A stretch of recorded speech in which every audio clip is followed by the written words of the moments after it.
예, 오늘 문화 두 번째 시간입니다.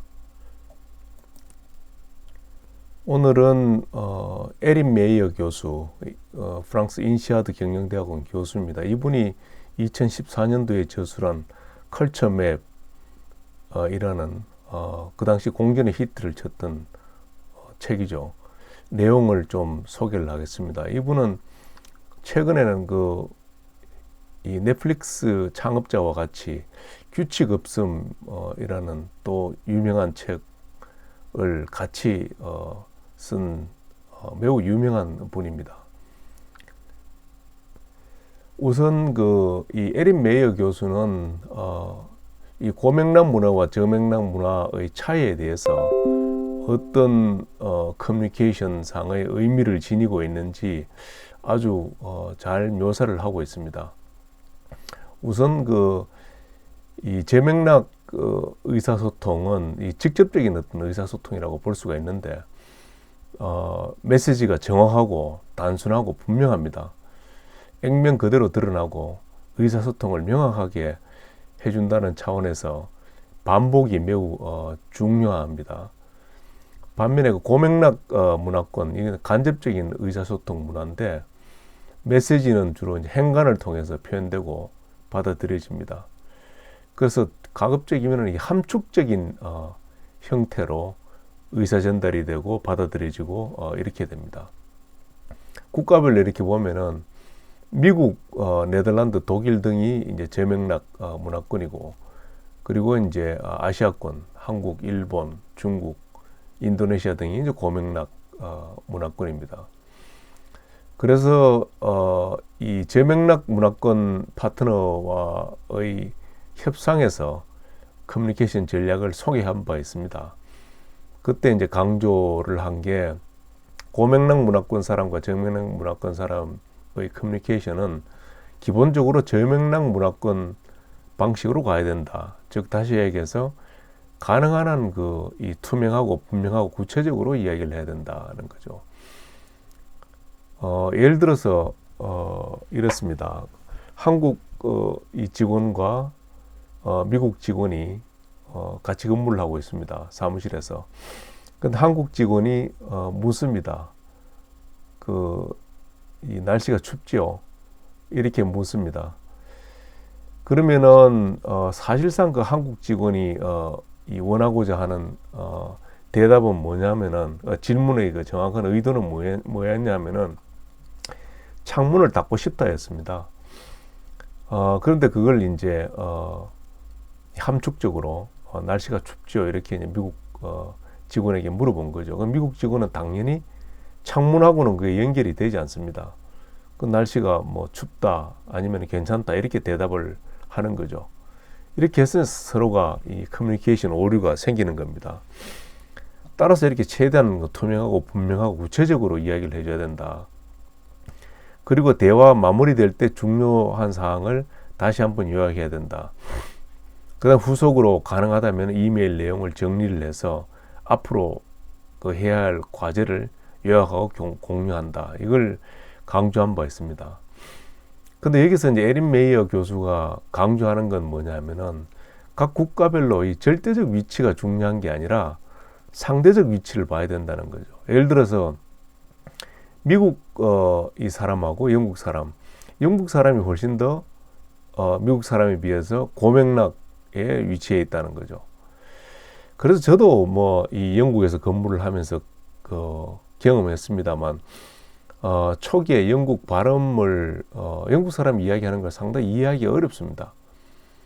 뭐 많은 사람들이 미국 영어에 노출이 우리는 기본적으로 돼 있기 때문에 영국 발음에 좀 익숙하지 않다는 게 주 원인으로 삼고 있지만 사실상 이 영국 문화가 좀 더 미국 문화에 비해서 함축적인 어떤 메시지를 전달한다는 그런 기본적인 차이가 있는 것도 영국 영어를 알아듣기 힘들게 만드는 요인인 것 같습니다.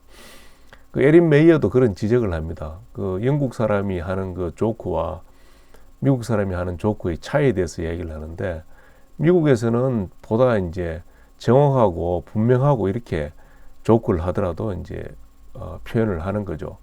반면에 영국에서는 상당히 함축적으로 조크를 합니다. 그래서 상당히 알아듣기 힘들죠. 이 아시아권에서도 마찬가지일 것입니다. 같은 아시아권이라고 하더라도 중국과 인도는 또 다릅니다. 인도는 보다 좀 구체적인 약간의 이 저맥락적 요소를 가지고 있는 거죠. 반면에 한국과 일본은 완전히 고맥락적으로 가 있습니다. 이 차이를 봐야 된다는 것이죠. 두 번째가 이제 부정적인 어떤 피드백을 할 때 아주 노골적으로 솔직하게 드러내는 그 직접적인 부정적 피드백이 있고, 그 다음에 가급적이는 부정적 피드백을 포장을 하는 그런 그 간접적인 부정적 피드백을 하는 문화가 있습니다. 예를 들자면은 이 독일이나 네덜란드, 덴마크 이런 데서는 부정적인 피드백을 아주 솔직하게 얘기를 합니다. 그렇게 해야 이 신뢰가 쌓인다고 생각을 합니다. 특히 이제 프랑스나 이 독일 이런 데서 미국 사람들이 하는 부정적 피드백을 굉장히 비판을 합니다.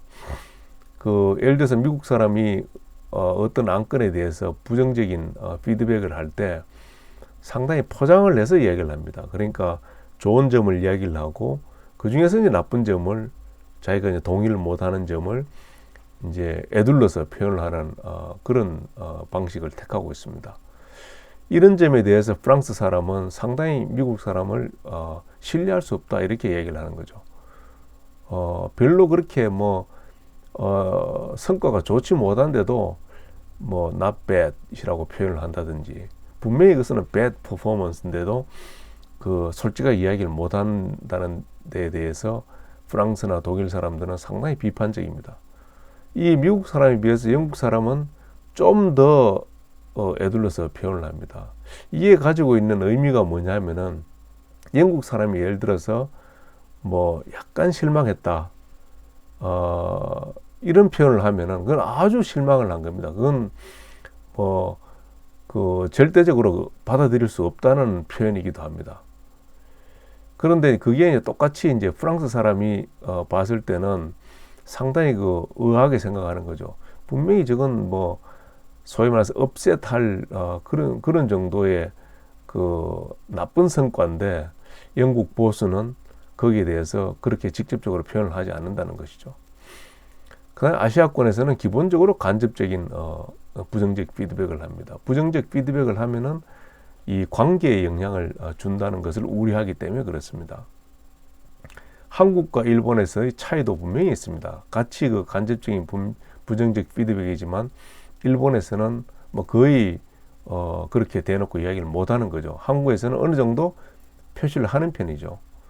그래서 같은 팀 내에서 이렇게 합작회사에서 예를 들자면은 서로 다른 이런 문화권에 있을 경우에 그럼 어떻게 할 거냐, 평가를 할 때 긍정적인 그리고 부정적인 피드백을 모두 이렇게 주는 게 좋다. 그래서 명시적으로 기본적으로 저맥락 스탠스를 가져가야 된다는 겁니다. 그래서 서로가 오해가 없도록 해야 된다.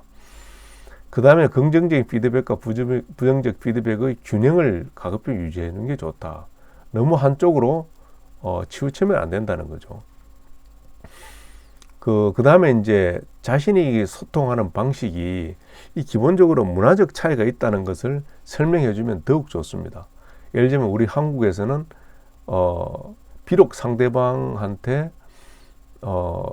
이 솔직한 표현을 이렇게 하고 싶어도 그렇게 하지 못하는 문화적 배경이 있다 하는 걸 예를 들어서 미국 사람이나 이 프랑스 사람한테 그 문화적 차이에 대해서 설명을 가급적 해주는 게 좋다는 겁니다.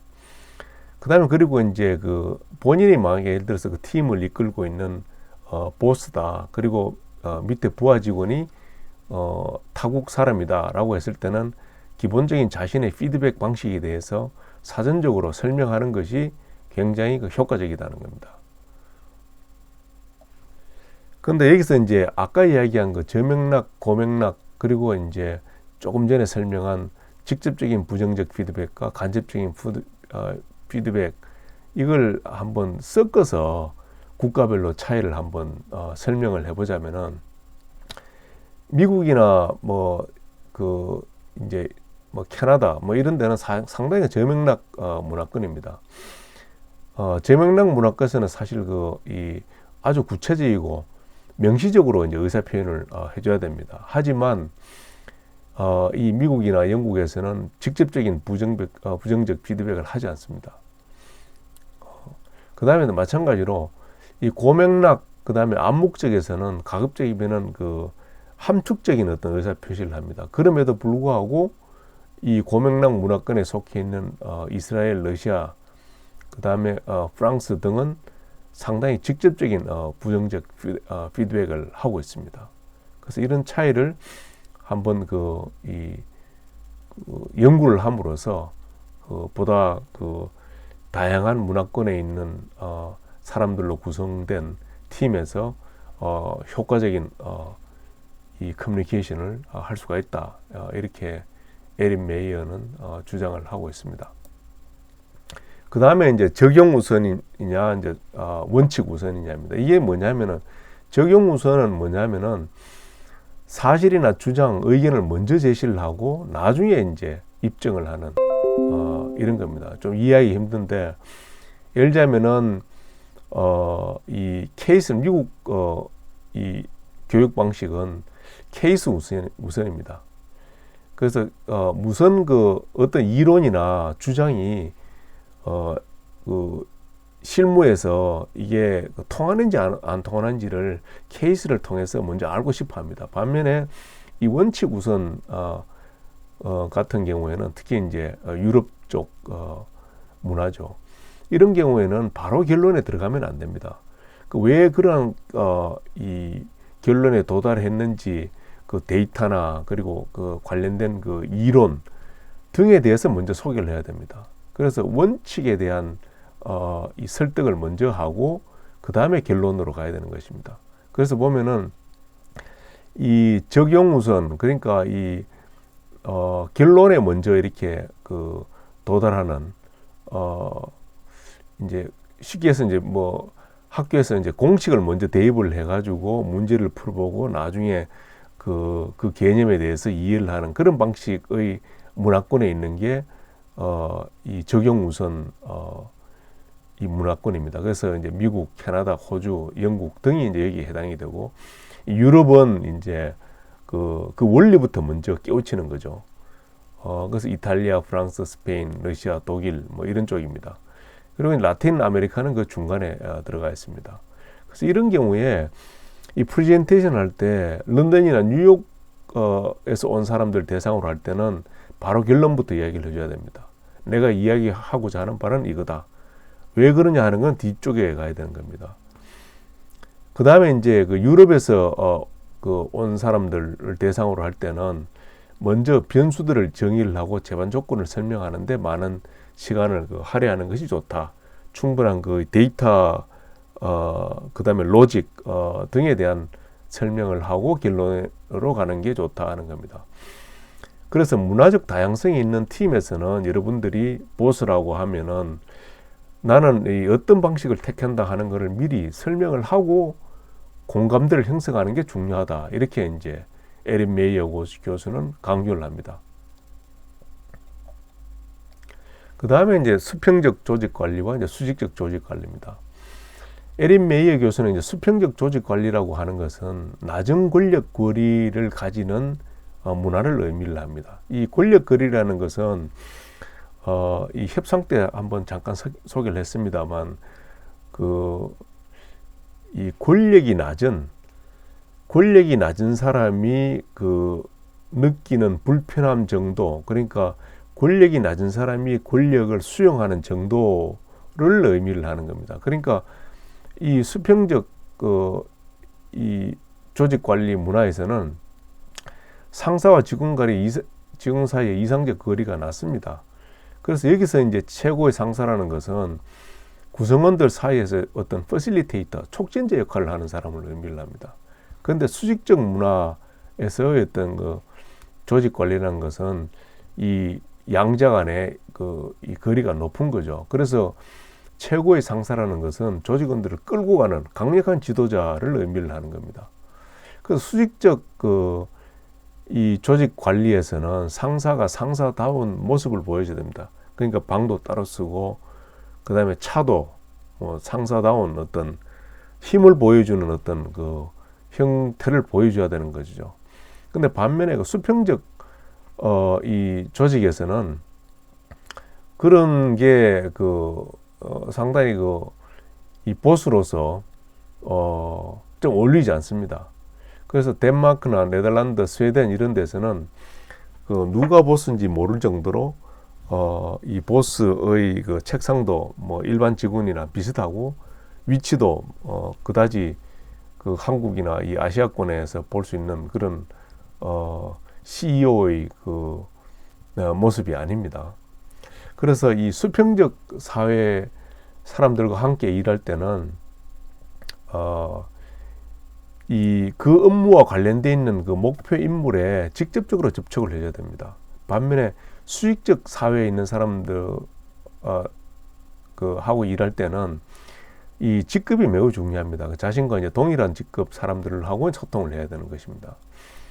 그 다음에 수평적 사회 사람들한테 이제 예를 들어서 이 메일을 보낼 때는 이 목표, 그러니까 그 실무자, 담당자한테 이렇게 접촉을 해야 되는데, 만약에 그 상사를, 그 사람의 보스를 참조에 이렇게 넣을 때는 상당히 신중한 판단이 필요합니다. 반면에 수익적 사회에 있는 사람들한테는 만약에 그 담당자한테 보내더라도 직급 그 사람의 보스, 그러니까 자기와 동급인 그 사람의 보스한테도 반드시 참조를 이렇게 보내야 됩니다. 그 다음에 조직 단계를 건너뛰는 것은 수평 문화에서는 별 문제가 아닙니다. 하지만 이 스칸디나비아나 네덜란드, 호주 등에서 이메일을 쓸 때 이 기본 네임을 하지 말고 이 서네임을 사용을 해야 됩니다. 그래서 가급적이면 이 호칭을 어떻게 할까 하는 것은 비록 수평적 문화일지라도 이 수익적 문화와 마찬가지로 해서 이제 출발하는 게 좀 리스크를 방지하는 방법입니다. 이 수익적 문화에서 만약에 부하 직원 급에 해당되는 사람하고 이렇게 실무적으로 의논을 한다든지 할 때는 반드시 이 중간 인물한테 허락을 합니다. 그러니까 예를 들어서 내하고 맞는 직급의 사람의 상사하고 이야기를 한다든지, 아니면은 내가 속한 조직에서 나의 상사보다 더 위에 있는 사람하고 이야기를 해야 될 때는 내 상사한테 양해를 구하는 게 좋은 거죠. 그리고 내 부하 직원하고 이야기할 때도 내 부하 직원한테 신입 직원하고 이런 일 때문에 이야기를 한다 하는 것을 이야기를 해주는 게 모양새가 좋은 것입니다. 그 다음에 이제 합의적 의사결정 문화가 있고, 그 다음에 하향적 의사결정 문화가 있습니다. 합의적 의사결정 문화에서는 특히 이제 스웨덴, 네덜란드, 일본 같은 경우에 의사결정을 할 때 관련 부서나 아니면 팀원들하고 충분한 어떤 합의를 거치는 게 필요합니다. 하향적 문화일 때는 뭐 중국이나 우리나라도 마찬가지죠. 보스가 결정하면은 그대로 이제 밑에서는 따르는 그러한 의사결정입니다. 그래서 보면은 독일과 이제 미국이 이제 합작회사를 만들 때 문제가 이제 생긴 경우가 이제 케이스로 소개가 되고 있습니다. 이제 다이물러 사와 이제 벤츠사가 이제 합작을 한 경우에 상당히 문제가 됐었죠. 그래서 독일 같은 경우에는 굉장히 합의적 문화인데, 미국에서는 그렇지 않은 겁니다. 보스가 일단 먼저 결정을 하고 나중에 이제 필요하다면 수정을 할 수가 있습니다. 근데 독일에서는 그게 아니라 충분한 의사결정에 따르는 합의를 도출하고 난 뒤에 한 번 결정된 것은 수정이 가급적인 되지 않습니다. 그런 차이가 있는 것이죠. 그래서 합의적 문화와 하향적 문화 출신이 같이 있는 글로벌 팀에서는 어떻게 할 거냐, 사전적으로 의사결정을 어떻게 할 거냐 하는 것을 충분히 구성원 간에 합의를 하는 게 좋다는 것입니다. 그래서 앞으로 있어야 될 오해의 소지를 없앨 수가 있는 거죠. 그래서 최종 결정은 어떻게 할 거냐, 투표를 할 거냐, 아니면은 그 팀 회의 후에 최종적으로 상사가 결정하는 것이냐, 이걸 미리 정하는 게 좋다는 거죠. 의사결정에 마감 시간을 둘 건지 말 건지 하는 것도 정하는 게 좋다는 겁니다. 그 다음에 마감 이후에 의사결정이 일어나고 난 뒤에 그 변경이 될 수 있을 거냐 없을 거냐, 그 문화적 차이를 보스 입장에서는 상대방한테 이야기를 해주는 게 좋은 것입니다. 그 다음에 이제 업무 중심적이냐 관계 중심적이냐, 신뢰를 이렇게 나눠볼 수 있다. 이거는 우리가 이 니고시에이션, 그러니까 이 협상 때도 이야기를 했습니다. 그 선의 기반의 신뢰가 있고, 그 다음에 역량 기반의 신뢰가 있다는 걸 설명한 바가 있습니다. 여기도 이제 그와 마찬가지입니다. 업무 중심 신뢰는 아무리 인간관계가 좋아도 미국이나 덴마크, 네덜란드에서는 업무 중심적 신뢰관계가 받침이 돼야 의사결정을 할 수가 있습니다. 이걸 이제 복숭아형 유형이라고 합니다. 겉으로 보기에 굉장히 친절합니다. 길거리에 만나더라도 쉽게 이제 대화를 하고, 사생활에 대해서도 이제 정보를 교환하고 하지만 그 껍질을 까기가 쉽지 않습니다. 그래서 이제 관계 중심적 문화하고 구별이 되는데, 관계 중심적에서는 이 코코넛 유형으로 이제 비유가 됩니다. 그래서 이게 상당히 그 단계를 넘어서기가 어렵습니다. 만약 단계가 넘어서면 그때부터는 굉장히 수월합니다. 그래서 이 관계 중심적 신뢰는 서서히 형성이 됩니다. 많은 식사와 술자리, 커피를 함께 하면서 이제 쌓이게 되는 것이죠. 그래서 업무 중심적 사회 사람들하고 일을 할 경우에는 습관이 된 편한 방식대로 하면 됩니다. 대신에 이제 굉장히 구체적이고 명료하고 해야 되는 것이죠. 그래서 이메일, 전화, 회의 편한 대로 하면 되는 것입니다. 큰 차이가 없습니다. 반면에 관계 중심적 이 문화에서는 이게 이메일은 불가합니다. 특히 이제 처음 만나는 사람하고 할 때는 대면을 해야 됩니다. 일단 서로 안다 하더라도 가급적이면 출장과 전화를 해야 되는 것입니다. 그래서 이제 정서적 신뢰 구축을 위해서는 공통적인 어떤 이해 기반을 마련하도록 하는 것입니다. 그러니까 나와 상대방 간에 어떤 공통 분모가 있는지 이걸 가급적이면 찾아서 이걸 이제 상대방하고 공유를 함으로 인해서 서로 가까워지는 이런 전략을 펼 필요가 있다. 그 다음에 이제 스왑이라는 학자 등등이 이제 발표한 2011년 논문에 의하면은 이메일을 보낼 때도 가급적이면 상대방이 하는 양식을 따를수록 더 긍정적인 태도를 보인다는 것입니다. 그래서 에린 메이어 교수가 소개하기로는 이 태국 같은 경우에도 그렇고, 그리고 이제 인도 같은 경우에도 그렇습니다. 가급적이면 메일을 보낼 때 인도 사람들이 주로 이제 사용하는 메일 문구들이 있습니다. 예를 들자면은 신의 은총을 받길 바란다든지, 그다음 행복이 충만하길 바란다든지, 이런 문구를 넣는다든지. 우리나라도 마찬가지 아닙니까? 항상 건강하시라는 표현을 넣는다든지, 이런 문화 특유의 어떤 문구들이 있습니다. 이런 걸 넣을 때 상당히 긍정적인 태도를 보인다 하는 이 연구 논문 결과가 있습니다. 그 다음에 이제 대립적 EJ와 이제 대립 회피적 EJ가 있습니다.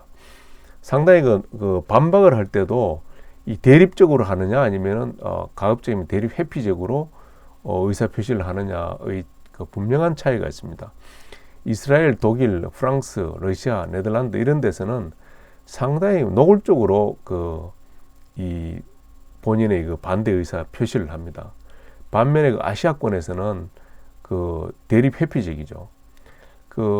반대 의견을 이야기하는 데 있어서 이 노골적으로 이야기를 하게 되면 관계를 훼손하기 때문에 그렇게 하질 않습니다. 하지만 이 프랑스, 독일 사람들은 논쟁을 통해서 더 많은 아이디어와 정보를 교환하고, 그 다음에 기본적으로 아이디어를 제시한 사람을 도와주는 것이다, 이렇게 생각을 합니다. 그렇게 해서 제시한 아이디어가 좀 더 완성도를 가지기 위해서 필요한 지적 활동으로 인식을 하게 됩니다. 그런데 이 대립 회피적 문화에 있는 사람들은 그게 말하는 그 화자와 그 의견이 한 묶음이라고 보고 있습니다. 그 화자를, 그 의견을 공격하는 것은 바로 그 화자를 공격하는 것이라고 이렇게 보고 있습니다. 그래서 일본에서는 가급적이면 그 아이디어와 사람을 구분하는 작업을 먼저 할 필요가 있다. 브레인스토밍을 통해서 의견을 낸 사람과 아이디어를 구분할 필요가 있다, 먼저. 그리고 가급적이면은 그 회의를 통해서 결론을 내기 전에 사전적으로 만나서 그 주장하고자 하는 바를 사전 그 공감대를 이렇게 얻을 필요가 있다. 그렇게 해야 효과적인 토론의 그 효과를 가져올 수 있다. 이렇게 주장을 하고 있습니다. 그 다음에 또 한 가지가 이제 그 뭐냐면은 감정을 잘 드러낸다고 해서 공개적으로 이제 반대하는 것은 아니다, 문화적으로. 그래서 예를 들어서 이렇습니다. 감정이 이제 풍부하거나 그다음에 감정 표현이 부족한 그 문화로 이렇게 나눌 수가 있는데, 감정이 풍부하다고 해서 반드시 이 대립적 이의 제기를 하는 건 아니다. 그래서 이제 인도나 사우디, 필리핀 같은 경우에 예를 들자면은 감정이 상대적으로 굉장히 풍부합니다. 하지만 이 사람들이 그 대립적 이의 제기를 하는 건 아니다는 거죠. 왜냐하면 이 사람들은 관계를 더 중요시하기 때문에 그렇습니다. 그런데 반면에 흥미로운 것은 감정 표현이 별로 없습니다. 네덜란드나 덴마크나 독일. 좀처럼 감정 표현을 하지 않지만 이 의견을 제시할 때는 상당히 직설적으로 이의 제기를 한다는 것이죠. 그 이유는 아까 얘기했다시피 보다 그 진리에 가까워 다가가기 위해서는 직설적으로, 구체적으로 명료하게 이렇게 이야기를 해줘야 도움이 된다 하는 그런 믿음이 있는 것입니다. 그 다음에 이제 그 직선적 시간 일정 관리와 탄력적 시간 일정 관리가 있습니다. 직선적 시간 관리, 이건 뭐냐면은 업무는 연속적으로 그 단계별로 이루어진다는 것입니다. 그게 뭐냐면은 하나의 업무가 끝나지 않으면은 다음 업무가 시작될 수가 없습니다. 그런데 반면에 탄력적 시간대에서는 한 가지 업무를 하고 있더라도 얼마든지 다른 업무를 동시에 이렇게 할 수가 있는 것이죠. 특히 아시아권에서는, 예를 들어서 한국도 마찬가지입니다. 어떤 업무를 지금 내가 맡고 있는 고유 업무를 하고 있는데 언제든지 내 보스가 이제 부장, 임원이 시키면은 그 업무를 우선적으로 할 수가 있는 것입니다. 그리고 이제 내 동료가 급한 일로 어떤 업무를 도와달라고 했을 때 얼마든지 그 업무를 내 본래의 업무 외에 할 수가 있는 것이죠. 이게 탄력 시간대의 문화입니다. 반면에 직선 시간대의 문화는 그걸 할 수가 없습니다. 내가 정해놓은 스케줄대로 한 업무가 끝나면 그 다음 업무를 처리를 합니다. 그래서 직선적인 그 시간 문화권에서 회의는 구체적 시간표가 주어집니다. 그래서 만약에 한국 기업과 독일 기업이 합작을 한다.